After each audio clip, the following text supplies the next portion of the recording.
Hey folks, welcome to the DarkHorse podcast live stream. I am back with Dr. Heather Hying, who has regained her ability to speak in English. Is it only English at this point? It's pretty much only English, unfortunately. Limited to English. All right, so we have lots to discuss this week. It has not been a boring week. No, it hasn't. Yeah, which does raise a question. Do you ever have the sense that reality is gaslighting you? Yeah, sometimes. You do get that sense also? Mm-hmm. All right. Well, we should talk about that because I get that sense somewhat regularly, and this week it's been particularly bad. Yeah. Okay, so you wanted to start it with some commentary. I do. Yeah. So I have 14 points that I'd like to start with, and I have not shared them with you, although we have been doing plenty of talking about what's been transpiring, obviously. So please tell me this is a 14-point plan to get us out of the trouble we're in. Is it? It is not. Oh. It is not. But there are 14 points here, and I'm going to share them, and then we'll talk about them. Okay. All of these things I believe to be true. All of them can be, and I believe are true. 1. Systemic racism has a long history throughout the world, and the legacy of slavery in the U.S. is a particularly salient example. 2, in the U.S., we were making progress against racism, both at the societal and individual level. We weren't there. We were not post-race, but we were making progress. The legacy of the civil rights era meant that it was ever more shameful and embarrassing to be publicly racist, and therefore more difficult to be privately so as well. We were making progress until the last several years when a perfect storm arrived. Just 2 of the parts of that perfect storm are these. 1, by the early to mid-2010s, everyone was carrying a camera in their pocket in the form of a smartphone. Video footage of acts of police brutality brought that violence into everyone's living room. There was now no denying it. The flip side of this is that the visceral anecdote will always be more powerful than the dispassionate statistic. So long as any grotesque incidents exist, and grotesque incidents will always exist, so long as any exist, even if police and policing improve dramatically, it will now be even more difficult to point to the hopefulness of the second truth. And the second of many parts of the perfect storm, which have eroded the advances of the civil rights movement, are the ascendancy of woke culture and intersectional thinking and critical theory. They showed up first in higher ed, spread into schools of ed, from there into K-12 schools, into cubicles, journalism, media, the arts, and beyond. This thinking holds, among other things, that we have original sin based on the color of our skin, and that there's no escaping it. Point 3, Black Lives Matter. Point 4, the organization that has come to be known as Black Lives Matter does not seem to be the upstanding, honorable organization that its tagline would suggest. 5, emotion is high. The reaction to George Floyd's brutal and senseless killing was and is emotional, and that is not actually inherently a bad thing. Reason and considered analysis are not the only ways to communicate in the world. Showing raw emotion is sharp and intense and harsh and hard to look away from, and therefore it can be powerful when other modes may not be working. But, 6, the months of lockdown, which Bret and I have and continue to argue were, and in some cases, may continue to be necessary for public health, made people less emotionally resilient than they had been before, and more fragile. Furthermore, I believe that seeing people in so-called red states party over Memorial Day weekend without social distancing may have contributed to the raw emotional outpouring by some blue state protesters. This is no justification, mind you, just an observation of factors contributing to the mass protests that we are seeing. 7, protest and the right to protest are fundamental to democracy. 8, riot is not protest. Looting is not protest. We have no right to riot or to loot, and indeed rioting and looting are anathema to democracy. 9, Trump is correct that Antifa is inciting violence, and that violence is counterproductive to having a peaceable society. 10, white nationalists may also be involved in inciting violence on American streets right now, and Trump has in the past engaged in dog whistles to white nationalists. Furthermore, Trump's explicit mention of the Second Amendment in his mostly scripted June 1st press conference can easily be interpreted as a call to arms.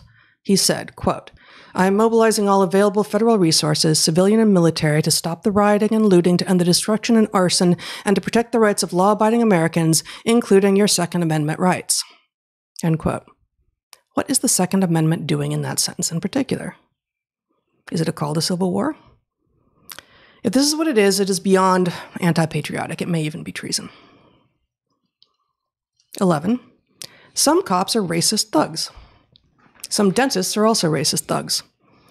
No society should allow racist thugs to rise to positions of power. Racist thugs who are policemen, given their job, are able to do more damage to others than are racist thugs who are dentists or grocery clerks, garbage men, or electricians. Point 12. Most cops are not racist thugs. Most cops, like most dentists and grocery clerks and garbage men and electricians, are honest people with an interest in doing good.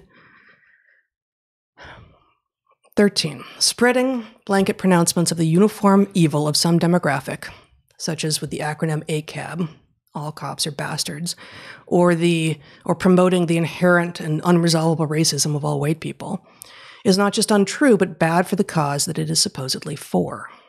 Force good and honest people to take loyalty oaths, or make an admission of original sin where none exists, and some of those good and honest people will become less good and less honest. Others will wake up to the hypocrisy at the core of a movement that was supposed to do good and wonder where to turn. Finally, young Americans are in debt. Their educations have failed them. Good health care is a distant memory. The prospect of owning a house is a pipe dream for most. Many of the younger among us were raised on legal pharmaceuticals that have rendered us psychologically disorganized, unable to track or control their own emotional states or to read that of others. And our economy has become obsessed with making us into consumers. But consumption does not provide meaning. We will find true meaning in different ways. Some of us will be driven to create. Some will be driven to discover. Some will be driven to heal, others to communicate or to build or to grow or to synthesize. Some will find meaning in the protesting of actual injustice, in the righting of wrongs. There are so many sources of meaning to be had. Instead, we are being controlled and corralled, sold to and lied to and divided. Are humans deeply tribal and competitive? Yeah. Are humans deeply collaborative? Yes. Let us recognize our shared humanity and celebrate our individual differences. We can do both.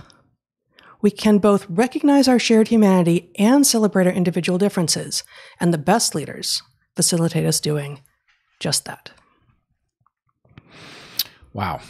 I have a great joke, but I can't deliver it because that was a very sober and nuanced presentation. So I'm going to resist the urge to make light of it. You're going to save the joke? No, I'm saving the joke. I will, if I have to organize a podcast to justify that joke delivered at the end as a punchline at some other point, I will do it. But at the moment, do you want to respond en masse or go back through individual points? Well, How would you like to take it? There's one point in the interest of fairness and clarity that I want to, I don't want to say correct because I think what you said is technically right, but having tripped this wire last night on Twitter, I am sensitive to the hazard it implies. I have as yet seen very little evidence of white nationalists active at this moment in this protest. I have seen no evidence. Okay. But many, and in fact, the thing that I left out here, people are saying, is it Antifa getting in the way of legitimate protesters? Is it, and doing the rioting and looting and inciting violence? Is it white nationalists? Is it foreign countries? Right? All of these are out there as hypotheses, and at some level, the fact is it's divisive. Right. So all I want to do is make sure that we do not leave the impression that there is evidence for something for which we do not have evidence. Mm-hmm. So I've seen lots of stuff that suggests there is unnatural behavior. I don't know if these pallets of bricks that show up. I had another conversation with a business owner today who's having trouble sourcing bricks. Something odd might be going on or not. We don't know. But all I want to say is there is no question in my mind that what is taking place serves those very divisions and may in fact lead to, my biggest fear is something like a race war that turns into a civil war. But as yet, I have not seen the misbehavior that I might expect on the white nationalist side. So make of it what you will. Mm-hmm. In terms of the rest, I think you and I have not talked about this, but I am now having conversation after conversation where one person after another, somebody I respect, will say to me words to the effect of, we're all evergreen now. In fact, Holly Mathnerd was the first person to say something like this, and what she said was it took 3 years to go for the country to reach the evergreen stage after Evergreen did it. Now, my perspective is a little different because we lived this 3 years ago. There's at least one key difference that I see, and we have not talked about this. Well, there are important differences, especially Evergreen did not have a Trump figure. It had a George Bridges figure, which is a very different phenomenon. Yeah, I don't know what that is from history, but it's not Trump.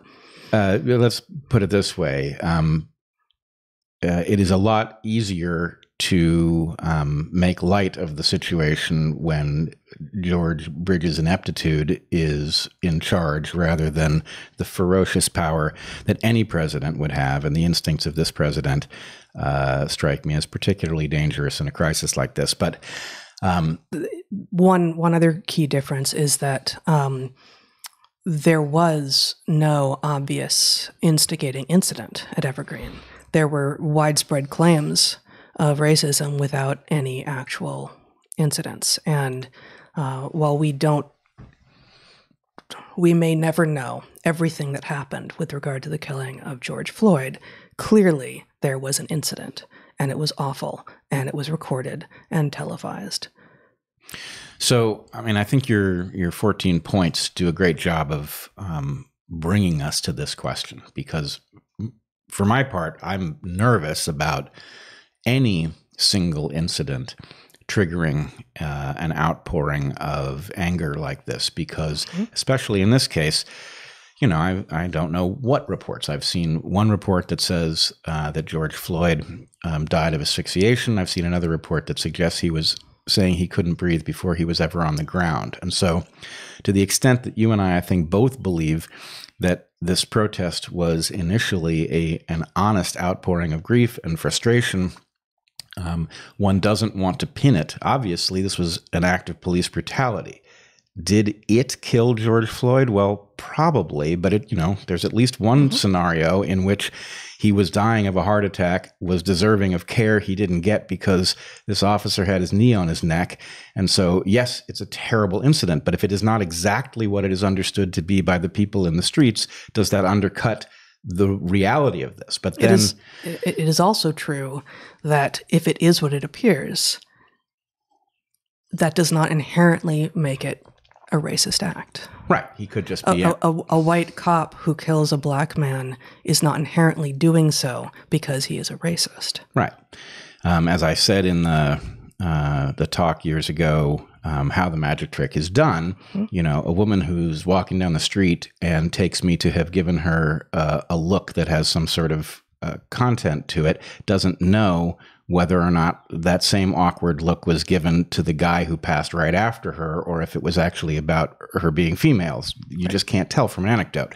But none of this, I think you and I would agree, none of this really matters. There is honest anger and frustration, and it is really, truly based on something, even though the data on police killings of black people are not reflective of the pattern that many people believe is just clear, right? So there is disproportionate killing of black people by cops, but in absolute terms, it more often happens to white people. And in any case, the data is muddled. But that does not mean that when people who have experienced brutality see it on film, that it does not call forth an honest reflection of some different experience that they are having with cops. And so, in any case, I'm very troubled that everything gets hung on a single incident, which can then undercut it if the incident isn't what it appears to be. I'm more troubled by the undercutting of the legitimacy of the initial outpouring of emotion that came from the looting and the violence which we have seen so much of. And I am very interested in us unpacking how this all works and why this protest has turned so ugly and so cynical, I would say. I mean, just the simple prevalence of needless beatings and stealing of goods and all really just makes it very hard to say anything nuanced about it, because I feel like there was something to be said at first, and now those of us who would say it have found ourselves in the very awkward position of wanting to be very clear that we don't support the wanton destruction. I mean, what even is this? There are no demands on the table. There's nothing obvious that could be done to placate other than signs of fealty, which are not even appropriate. Well, and there's a way, it is reminiscent of Evergreen in some ways, in part because some of what is happening is coming from exactly the same playbook. And one of the things that I am seeing is a demand for submission and a call for allyship on the part of all of those who would join the cause but don't have the right skin color. And that part is alarming in its similarity to what we saw. Yeah, I mean, I think in the spirit of history doesn't repeat itself, but it rhymes. And as we said, as Evergreen was unfolding, Evergreen was ahead of the curve, but that given time, we would get there if people didn't take the warning. We have now arrived there. The particulars are different. The hazards are different.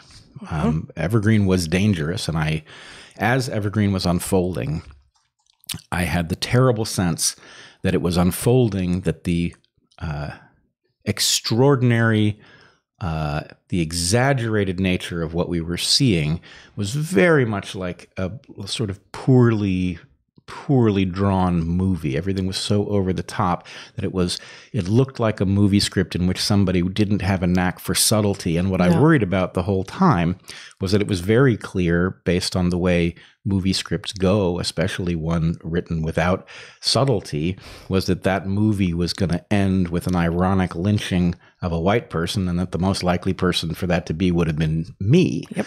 So anyway, I was very glad that we, I think, derailed it. I'm not saying that would have happened, but given that the violence was escalating and that the police were out of the picture, that certainly seemed a possibility. And we are now seeing the same things in play in the nation as a whole. So to go back to the first point you raised with regard to a difference between what we're seeing unfold society-wide in the United States right now versus what happened at Evergreen 3 years ago right now, is that there was, George Bridges, the president of Evergreen, was no Trump and never would have aspired to be such a person. And in fact, the epithets that people came up with for him involved spineless and invertebrate and beta and, this sort of thing, right? And I think this actually points out one of, we needed a leader then. Evergreen needed a leader, and the country needs a leader now. And in neither case did we or do we have a good leader, but the failures are radically different. So George Bridges could not figure out, or was not interested in figuring out, how to actually lead or how to be actually alpha, which is what we want in a leader. So if it's okay, I know you have places that you want to go here, but can I just say a few things about what an alpha is? Because I think this is something that Trump imagines he is, but the term comes out of animal behavior. And I've thought a lot about this ever since we were in college, in fact, when we were studying with Bob Trivers and beginning to study the evolution of social behavior. And I specifically was reading the work of Franz de Waal, who's an extraordinary primatologist. And his work, he's written many books. His most recent one is Mama's Last Hug, which is about the evolution and experience of emotion in non-human animals. But at that point, I was reading Peacemaking Among Primates in service of my undergraduate senior thesis, which was about the role of affiliations and friendships between female non-human primates. And typically in social species that have adult males and adult females living side by side, you have distinct dominance hierarchies. That there's male dominance hierarchies and there's female dominance hierarchies, and they often play by sort of the same rules, but not exactly. And then male-female relationships are not always inherently sexual, but there's different rules there, right? So I was thinking about Peacemaking Among Primates, de Waal's book from, must be the 80s, in reference to this presser that he held yesterday, that Trump held yesterday, that was so remarkable. And you pointed out that George Will, who is famously conservative, wrote within, practically minutes of that press conference coming out, an op-ed in Washington Post in which he said, among other things, quote, that Trump is a weak person's idea of a strong person. This is one of the most compelling conservative voices that we still have around. You and I remember him from when we were in high school, so this guy's been around for a long time. De Waal makes the argument in his newest book, Mama's Last Hug, that most people have a caricature in their heads of what an alpha male is, based in fact, in part on the fact that Newt Gingrich, in the 90s, recommended de Waal's book, Chimpanzee Politics, Power and Sex Among Apes, to freshman congressmen in the early 90s. And that this prompted this caricature of self-confidence and swagger and purpose, and alphas beating the hell out of everyone and reminding every one day who the winner is. An alpha goes it alone, he crushes the competition. And an alpha is basically like a bully in this rendering, right? And the truth, de Waal points out in chimps, and he would argue in humans as well, is that, okay, some alphas are indeed merciless tyrants. Fair enough. The biggest, strongest, meanest, they have, they are exactly that thing, but they're the exception. That many more alphas that he has seen in his decades of working with non-human primates is that alpha males don't get to the top on their own. They have assistants. The smallest, the actual physically smallest male can be alpha if he has the right supporters. And most alphas protect the underdog, keep the peace, reassure those who are distressed. And for me, the most surprising thing here, as someone who has studied social behavior of animals in the wild for also decades, is that alphas tend to be what de Waal calls the healer in chief. That he and his people did an analysis of consoling behavior, specifically who gives hugs, who offers hugs after someone has lost a fight. And in general, females give many more hugs than males in chimps, in other species. But even though that's true, that across the board, females give more hugs to console losers of fights, the alpha male is the exception to that. Alpha males, far and away, give more hugs to those who have lost fights than anyone else in the entire system. When fights break out, the community looks to the alpha to see how to handle it. And one last thing, de Waal writes, quote, "He is the final arbiter, intent on restoring harmony. He will impressively stand between screaming parties with his arms raised until things calm down." That's leadership. I get where you're going with this, but I do not want a hug from that man. Now, all right. So, this is really interesting. You and I did not talk about this beforehand. And of course, I was on a parallel track. I should just say that the concept alpha with respect to dogs is not what people think it is. That's not what we're talking about here. We're talking about something else. What the important, I want to actually take issue with one thing. Yeah. Right. I guess I'm taking issue with George Will here a little bit. George Will, not Franz de Waal. Right. Okay. Which is that So the quote that I gave from George Will was, Trump is a weak person's idea of a strong person. Is it that or something else in the op-ed? No, it's that. Yeah. I think that this is easy to get wrong. Trump actually is strong. He has navigated his way to the top successfully, and I believe he is riding this crisis to his own benefit successfully, to all of our great detriment and to tremendous risk to the republic. But nonetheless, There is power in what he is doing. I believe he has an obligation not to pursue it, and that he falls down on that obligation quite regularly. Mm-hmm. What I do think Will is alluding to here is that Trump is not a secure man. Trump is an insecure man who is compensating for that insecurity, for his desperate need for affirmation. And you can hear this in so many of the things that he says, where he's always talking about how great we are and how we never lose. And then, I mean, I saw a tweet today in which, you know, he has a parenthetical, thank you, Trump, or something. I mean, thank you, President Trump, for some claimed victory or whatever. The point is, it's transparent that he is insecure. And my feeling is, as a man who has observed other men over a long period of time, a powerful, insecure man is a very dangerous phenomenon. And at this moment, it could not possibly be more of a hazard to us. So he is powerful. He is successful at gathering and wielding power, and he is dangerous because the end to which he will wield it is very frequently a self-aggrandizing end, when at the, you know, what we need, of course, is a leader who is a patriot, and that inherently means one who will sacrifice for his nation when need be, which means bypassing political opportunity in order to better the nation, to heal a crisis, whatever it is. So largely in agreement, but it is the insecurity that I believe is so lethal. I think you used the word needy with me a week or two ago. You said, I wasn't sure exactly what it was apropos, but this was beginning to boil, all of this. And you said, I think the trait that I find hardest to deal with in other people is neediness.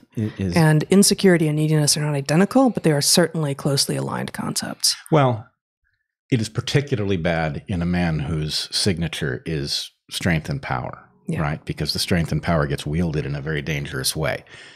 Sorry, I don't know what power tool that is, but it threw me here. Indeed. What did I want to say? Well, I've now forgotten it. But, okay. Let's talk a little bit about the protests themselves and how they are interacting with all of this. Something that's been on my mind quite a bit in the last several days is the tension between a peacemaking dynamic that I have seen hints of many times now, and the thing that disrupts it. And what I want to call our viewers' attention to is the way game theory haunts this whole story. So the first thing I want to say is riots and looting have a particular nature to them. Okay, there's a reason that looting is a thing that has a name that very frequently emerges in history at times of crisis. And it basically works like this.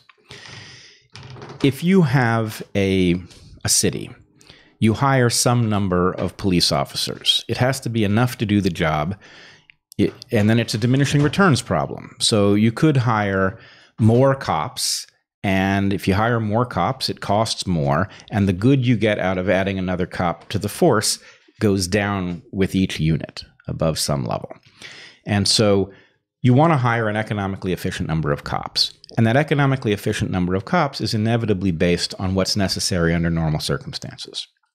There is a point at which your cops become so busy with some phenomenon that is unusual, with some kind of black swan event or something, that the usual force that keeps people in line, that keeps honest people honest, breaks down. And those people who are hovering closest to the edge of that border discover that the thing that would ordinarily penalize them for doing X, Y, or Z happens to be preoccupied with something else.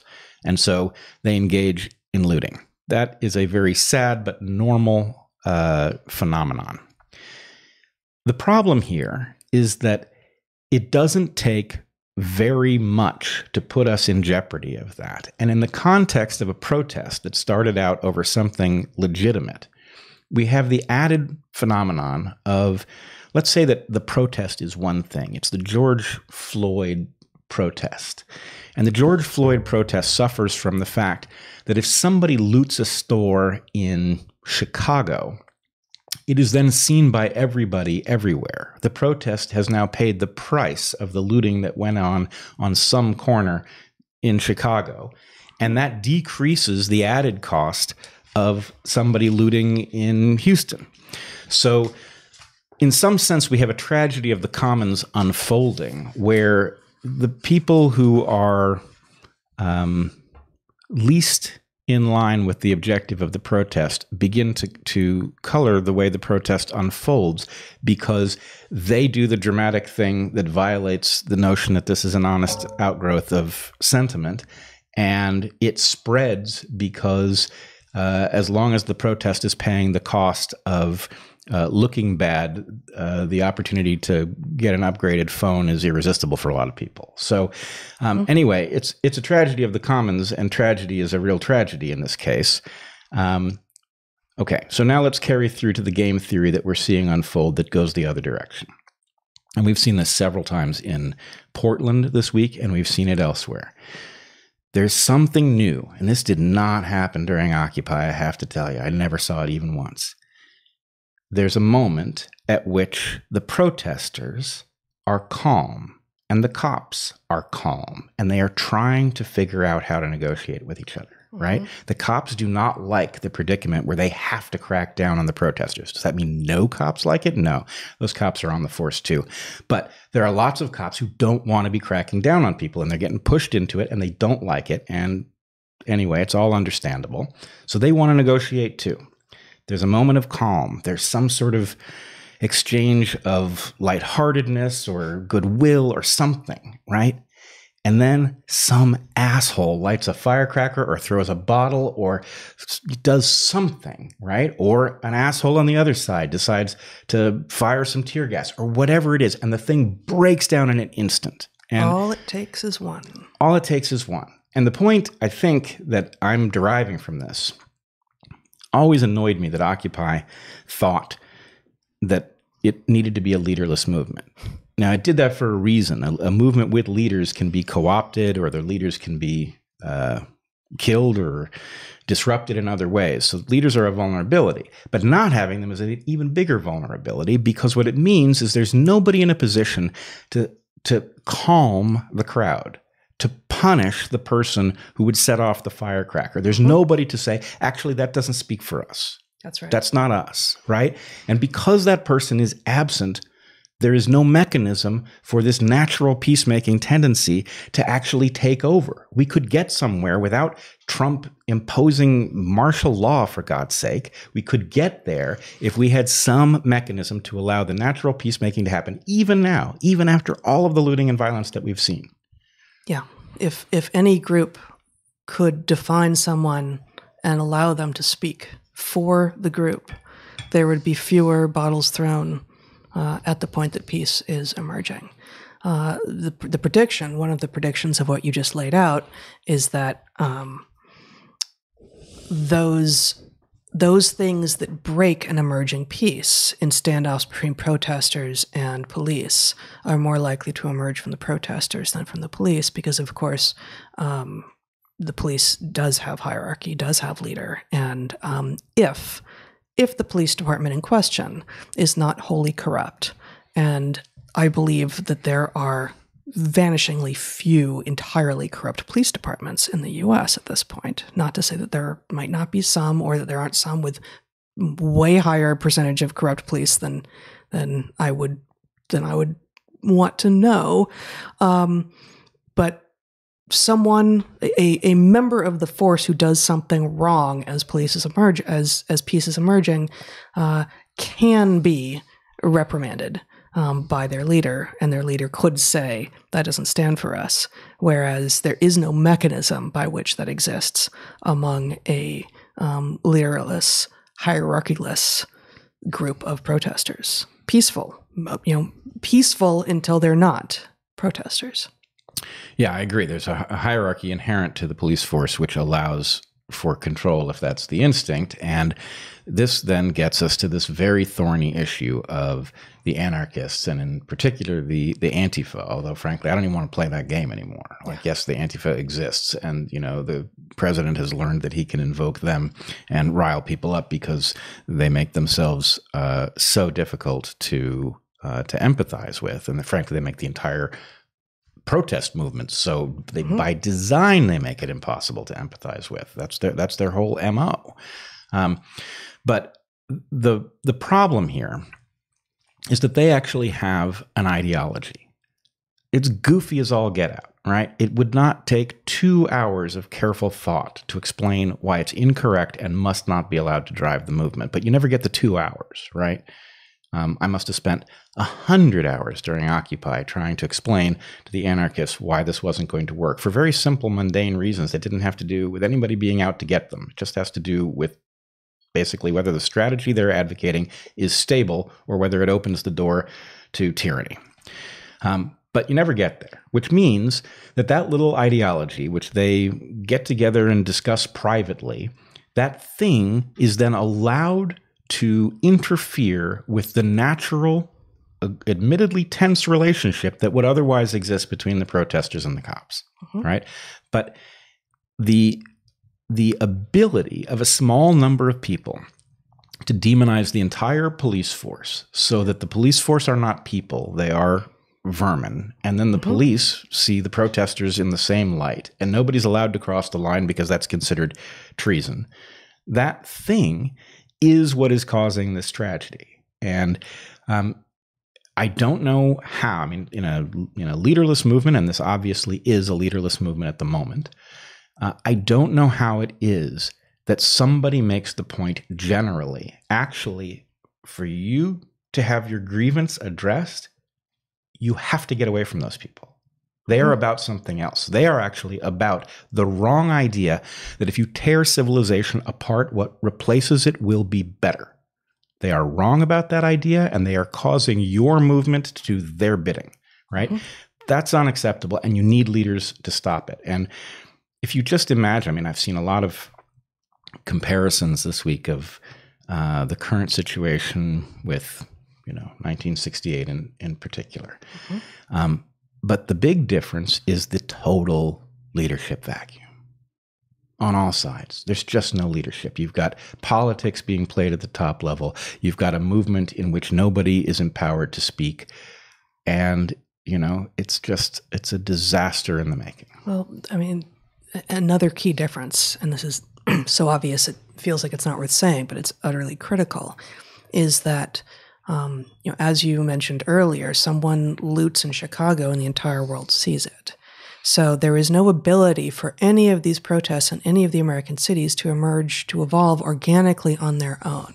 We would expect that protests that happen in Portland versus Minneapolis versus DC versus Atlanta versus LA, wherever, to be different. The people are different. Even absent differences in cultures and geography, it's just different human beings involved. And there will be different initial conditions and different people making errors, and those errors will be different, and different people making excellent decisions, and those excellent decisions will be different.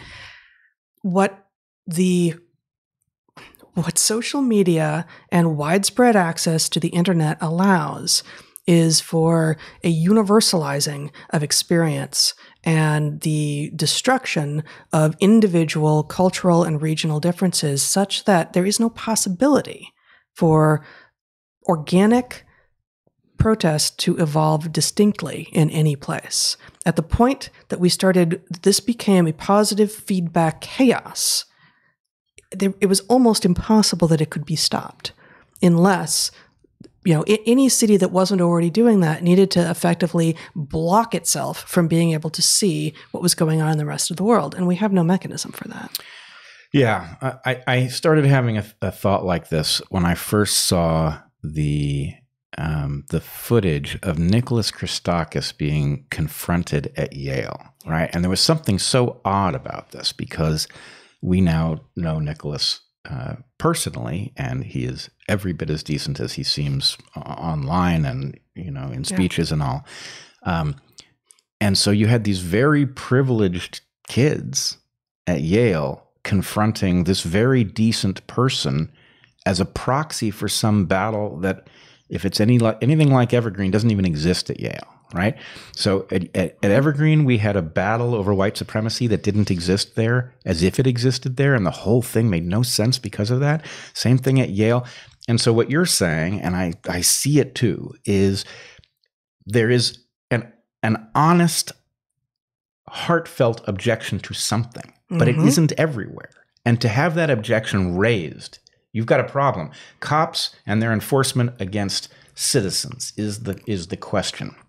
And you have cops confronting citizens over this question all over the place, irrespective of how those cops are doing with those citizens. And so it basically takes the problem and it duplicates it everywhere, even if the problem wasn't so bad in some places and was really terrible in other places. And exactly. There's real grievance. There's real grievance that people have.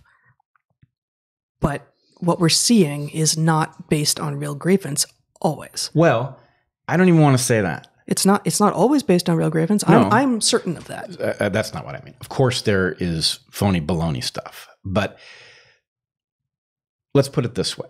I think there was a conversation to be had at Yale, and I think there was a conversation to be had at Evergreen. The thing that made it impossible to have the conversation was the accusation that it was present right there, right?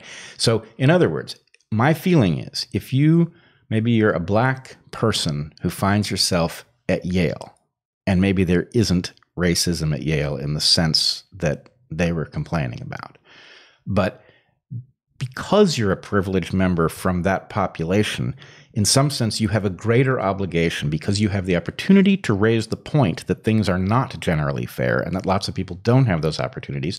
You feel some lineage-based obligation to raise the point because you've made it to a place where the point can actually be heard. Now, that doesn't look anything like shrieking at Nicholas Christakis. No. Right? That's the opposite of what it means. But we don't have the proper tooling to allow somebody to speak, for those who aren't in a good position to do it without alleging that it is themselves that they are speaking for in some sense. And so we are seeing the dynamic unfold, and it is ironic, paradoxical, counterproductive, and in the end, it just makes the point unhearable. Yeah.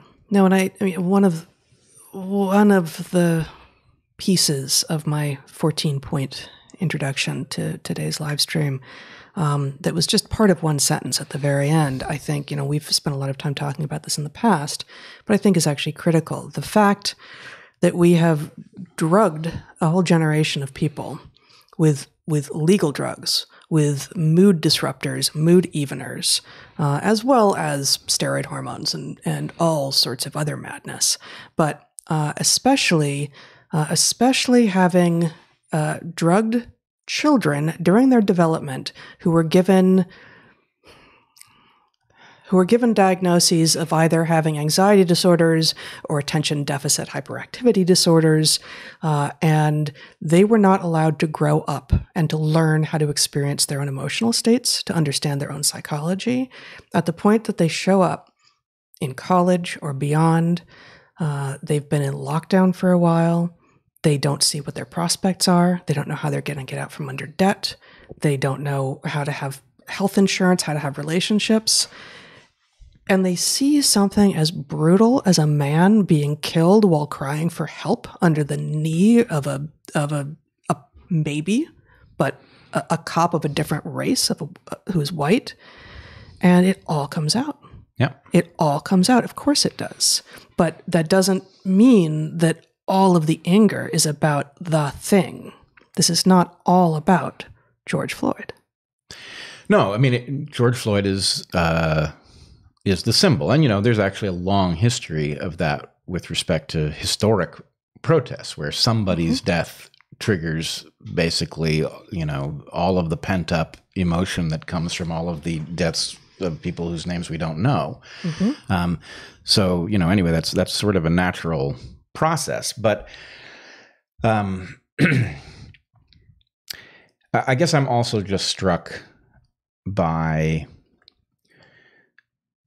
The leadership vacuum is really, to me, it's just almost impossible to get past it at this point. And the fact that we are hurtling towards an election that, if nothing amazing happens, will result in us continuing for another 4 years without a leader at the top at a moment when we absolutely, positively, 100% need one. So that dynamic itself suggests that we have a whole second layer of problem that needs addressing. But in all of this, I keep thinking,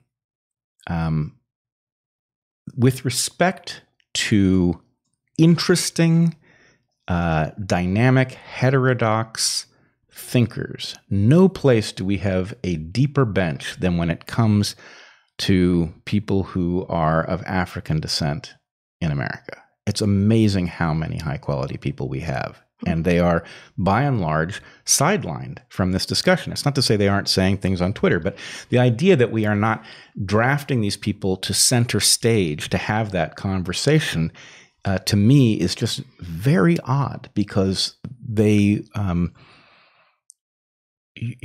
the absence of a Martin Luther King-like figure here is a tragedy. The fact that we have many people who, I believe, many of them could play some role like that, but combined, there's no question the firepower is there to move this discussion. So you're thinking about just, I did not know you were going to say this, but just off the top of my head. Let's see. John McWhorter, Glenn Lowry, Coleman Hughes, Chloe Valdery, John Wood Jr., Bob Woodson, more. But Josephine Matthias. Oh, yeah? She's Canadian.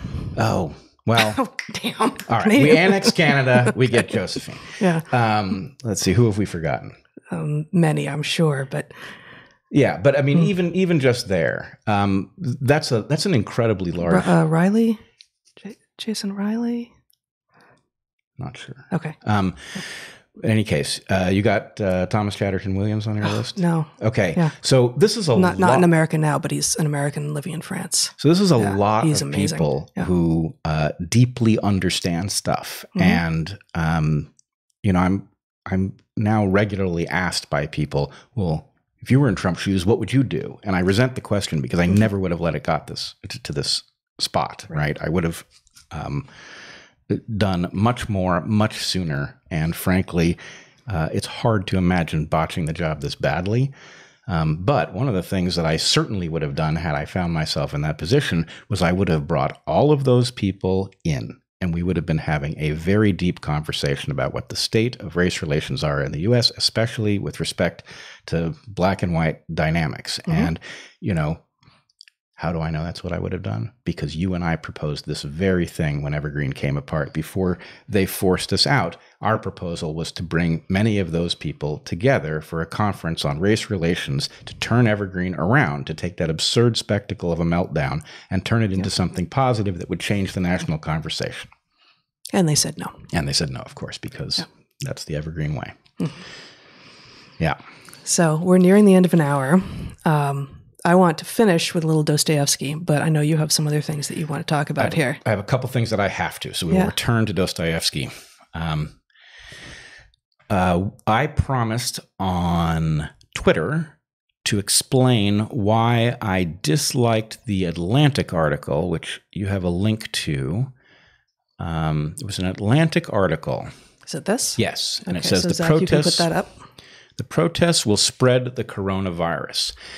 And I had an immediate negative reaction to this, because although there is positive stuff in this article, that title specifically is very misleading. And it is misleading for reasons that people who have been watching this podcast will intuit. One thing is, we do not know if the coronavirus is going to be spread by the protests. There's one reason to think that that is actually not highly likely, and that is that the coronavirus, there is substantial evidence to suggest it is very difficult to contract outdoors.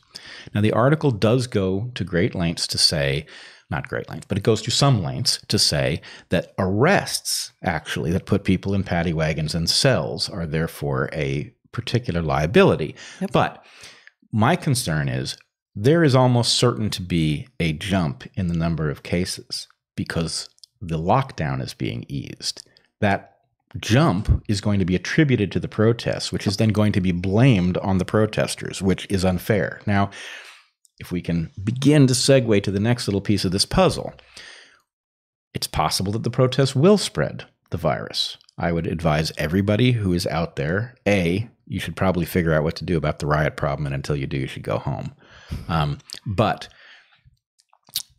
you should wear a mask. But one of the things we don't know is whether outdoors is comparatively safe because of UV light, in which case nighttime will not have that effect, and they should be very, very careful. Or if it is something else, like the high volume of the spaces. And there's a lot of evidence that circumstantially suggests that that will be the case, because the movement of air seems to be contributing to safety and all. I've seen evidence that it's both, and perhaps more, but that absent UV light at night, there will be less protective effect of being outside, but there is still protective effect of having open space and dispersion of viral particles. Right.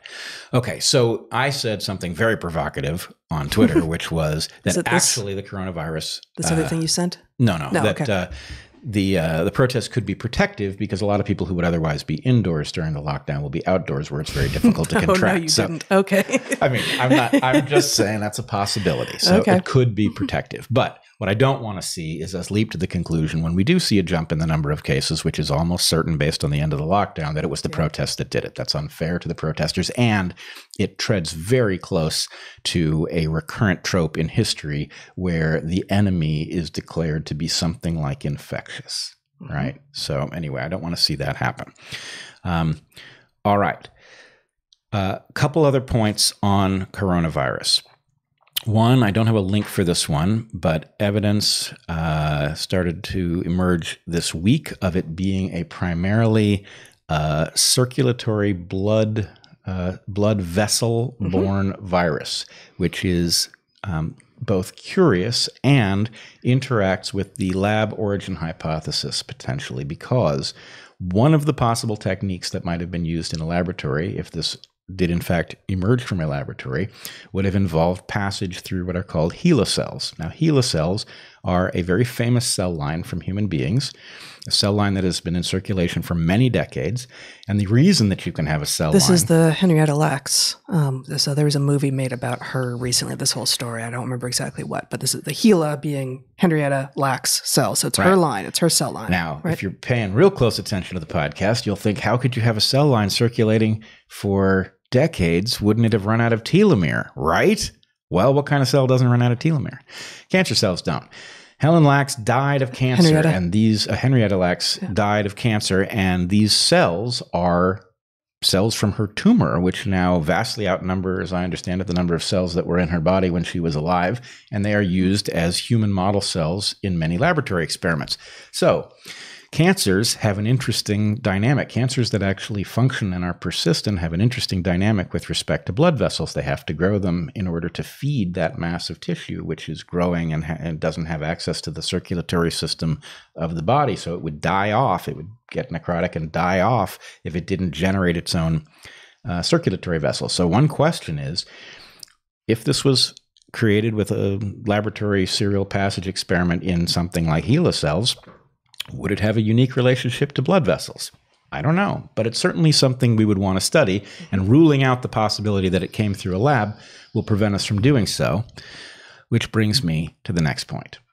So I have told viewers of this podcast that the laboratory origin hypothesis, and by laboratory origin, I don't mean that the thing was created fully in a lab. I mean that a lab would have taken a virus from the wild and might have made a chimera, or it might have put it through serial passage, or it might have done both, and in so doing modified what the virus does, and then the virus might have escaped, or it could just have been brought into the lab and could have escaped from the lab without modification. But that the viability of those hypotheses is much greater than what we are being led to believe by establishment sources, and that we are effectively being misled that any such idea is preposterous from a scientific point of view, which is, of course, not correct.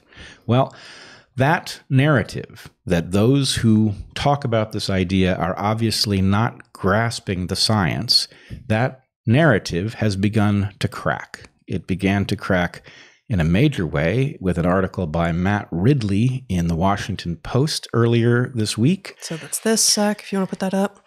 Here's Matt Ridley. The article is short but excellent, and it points out that the laboratory hypothesis is anything but dead, and that the Wuhan fish market hypothesis is effectively dead. And then there's this. More recently, a much more extensive article in the Independent Science News that argues that, in fact, the laboratory origin hypothesis is most probable, which is, of course, the position that I took weeks ago on this podcast. Yep. These are both worth reading. They both reference Yuri Degan's work, who we looked at in an earlier live stream. And in any case, the point here is not that we know that this came from the lab. We still don't know, and none of these authors would say so. Right? But what we do know is that anybody who was telling you from the beginning that that was a non-viable hypothesis was misleading you. And we now have a terrible problem, as I warned you we would. And that terrible problem is that such a large fraction, like nearly 100% of the virology community, has been backing this story that laboratory origin was a dead-on-arrival hypothesis, that now we have no experts we can go to almost. That's an amazing predicament to be in light of the SARS-CoV-2 predicament that we find ourselves in. So, in any case, that's more or less where things stand.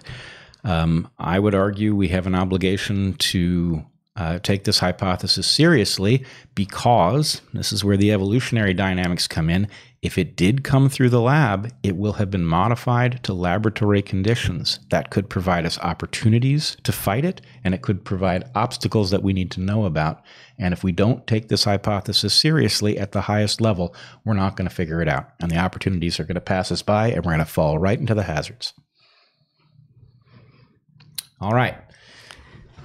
You want to go to Dostoyevsky? Yeah, before we break? Yep. Yeah. So to finish up, the idea of the plague that we are experiencing being not just the pathogen, but also the societal collapse that accompanies the pathogen, either before or after, was an idea that showed up for me formally this week on Twitter. An account at Mimetic Value said, by the way, one modern narrative problem is that people focus too much on the virus. It's true that the virus causes the disease, but this focus leads us to missing the whole picture. Continues. Traditionally, before the pathogen origin of diseases were discovered, people associated the whole time period of chaos with the plague. The social contagion of the riots is intertwined with the biological contagion of the virus. Together, they are the plague. So I found this fascinating and asked this person, I'm imagining a he, I don't know, if he had a reference, and he pointed me to a René Girard paper from 1974 called "The Plague in Literature and Myth," in which Girard cites Shakespeare and Dostoyevsky and many others, and specifically he cites just the very last bits of Crime and Punishment, of Fyodor Dostoyevsky's 66 novel, with, as is so typical of Dostoyevsky, a really complicated and difficult and yet ultimately endearing protagonist, Raskolnikov. So in the very last pages of Crime and Punishment, Raskolnikov reports a dream, and I just want to finish with this directly from Dostoyevsky in the translation, of course. He dreamt that the whole world was condemned to a terrible new strange plague that had come to Europe from the depths of Asia. Some new sorts of microbes were attacking the bodies of men, but these microbes were endowed with intelligence and will. Men attacked by them became at once mad and furious. But never had men considered themselves so intellectual and so completely in possession of the truth as these sufferers. Never had they considered their decisions, their scientific conclusions, their moral convictions so infallible. Whole villages, whole towns and peoples went mad from the infection. All were excited and did not understand one another.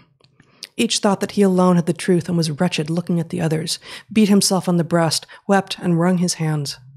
They did not know how to judge and could not agree what to consider evil and what good. They did not know whom to blame, whom to justify. Men killed each other in a sort of senseless spite. They gathered together in armies against one another, but even on the march, the armies would begin attacking each other. The ranks would be broken, and the soldiers would fall on each other, stabbing and cutting, biting and devouring each other. The alarm bell was ringing all day long in the towns. Men rushed together, but why they were summoned and who was summoning them No one knew. The most ordinary trades were abandoned because everyone proposed his own ideas, his own improvements, and they could not agree. The land, too, was abandoned. Men met in groups, agreed on something, swore to keep together, but at once began on something quite different from what they had proposed. They accused one another, fought and killed each other. There were conflagrations and famine. All men and things were involved in destruction. The plague spread and moved further and further. That's Dostoyevsky from 1866. Wow. Yeah, and in fact, 1866. 1866. Okay, so just barely post Origin of Species. Mm-hmm.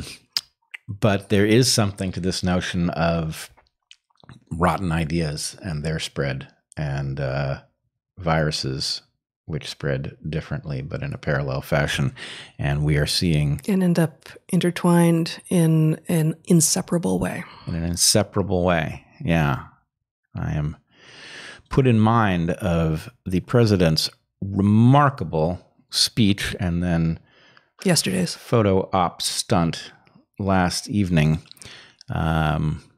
and thinking that he strikes me very much as a man who believes his ideas to be so correct that they are not worth putting through any kind of challenge. It's a very frightening situation we find ourselves in. It is. Yes. All right. I think we have reached the end of this hour. We will take a 15-minute break, and we will see you at on the... are we going to continue with this link, Zach, or are we going to give them a new link? Okay, new link in the description. See you in 15 minutes, and we look forward to answering your questions.